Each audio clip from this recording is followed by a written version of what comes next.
नमस्ते विद्यार्थियों, आज मैं आप लोगों को आओ हिंदी सीखे पाठ्यपुस्तक के अंतर्गत 7वीं कक्षा के पाठ सूझबूझ कहानी पढ़ाऊंगी। इस कहानी में सम्राट अकबर के समय की बात है। महेशदास नामक एक 15 वर्ष के अनाथ बालक ने आगरा किले के पास पान की एक छोटी सी दुकान खोल रखी थी। वो राहगीरों को सस्ते दामों में पान खिलाकर किसी तरह अपनी जीविका चलाता था। एक दिन दोपहर को उसकी दुकान पर एक शाही नौकर आया और उसने बादशाह के लिए तुरंत एक पाव चूना मांगा। यह सब सुनकर महेशदास को कुछ कौतूहल हुआ। उसने हंडी में से चूना निकालकर नौकर के हाथ में रख दिया और साथ में ही पूछा कि भाई साहब, बादशाह सलामत इतने चूने का क्या करेंगे? तब नौकर ने कहा कि उसे कुछ नहीं मालूम। अभी बादशाह को खाना खाने के बाद जैसे ही पान दिए, पान मुंह में रखते ही बादशाह ने उसे फौरन एक पाव चूना लाने को कहा। उनके पान में चूना शायद कम होगा, इसीलिए चूना मांगा।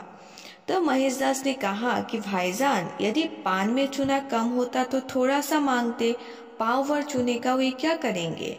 तब नौकर ने कुछ लापरवाही से उत्तर दिया, इससे मुझे क्या मतलब, चाहे खाए या बहा दे।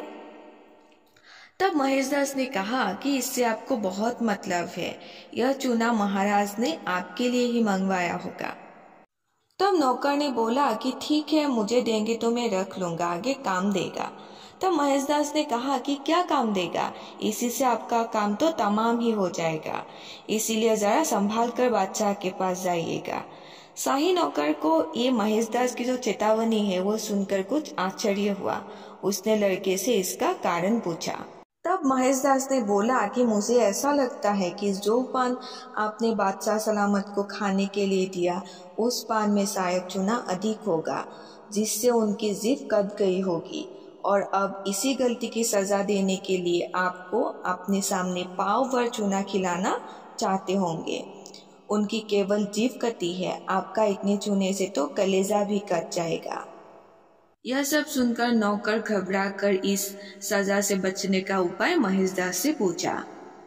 तब महेशदास ने कहा कि इस संकट से बचने का एक ही उपाय है, वहां जाने से पहले सेर भर घी पी लीजिए, इससे आपके ऊपर चूने का असर नहीं होगा। शाही नौकर ने तुरंत एक सेर घी पी लिया और इसके बाद वो पाव भर चूना लेकर किले में गया। वहां जाते ही उसे पता चला कि महेशदास ने जैसा कहा था उसके साथ वैसा ही होने वाला था। बादशाह ने उसे सामने बैठा कर पाव भर चूना खिलाया और तड़प तड़प कर मरने के लिए छोड़ दिया, लेकिन नौकर पर उसका कुछ भी प्रभाव नहीं पड़ा और बादशाह ने चकित होकर उसका रहस्य उसे पूछा। नौकर ने डरते डरते सेर भर घी पीने की बात बता दी। फिर बादशाह ने उसे पूछा कि तुम्हें ये सब कैसे पता चला? तब नौकर ने जवाब दिया कि हुजूर, ये सब मुझे पान वाले ने ही बताया है। साथ ही नौकर ने बादशाह से यह भी बोला कि पहले से घी पी लेने की तरकीब भी पान वाले ने ही बताई। अकबर कुछ क्षणों के लिए यह सब सुनकर मौन हो गया।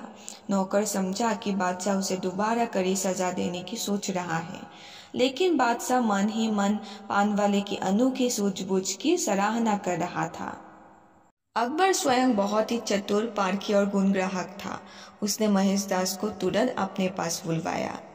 महेशदास फतेह पुराने कपड़े पहने हुए शाही दरबार में आ गया। बादशाह ने उसे देखते ही समझ लिया कि वो दीनहीन बालक होकर भी बहुत ही बुद्धि संपन्न एवं प्रतिभाशाली है। उसने उसी दिन महेशदास को अपने साथ रख लिया। धीरे धीरे वो बालक अपनी योग्यता के बल पर बादशाह का परम कृपा पात्र बन गया। वही बालक आगे चलकर बीरबल के नाम से विख्यात हुआ। इसी के साथ आज का ये कहानी समाप्त हुआ। धन्यवाद।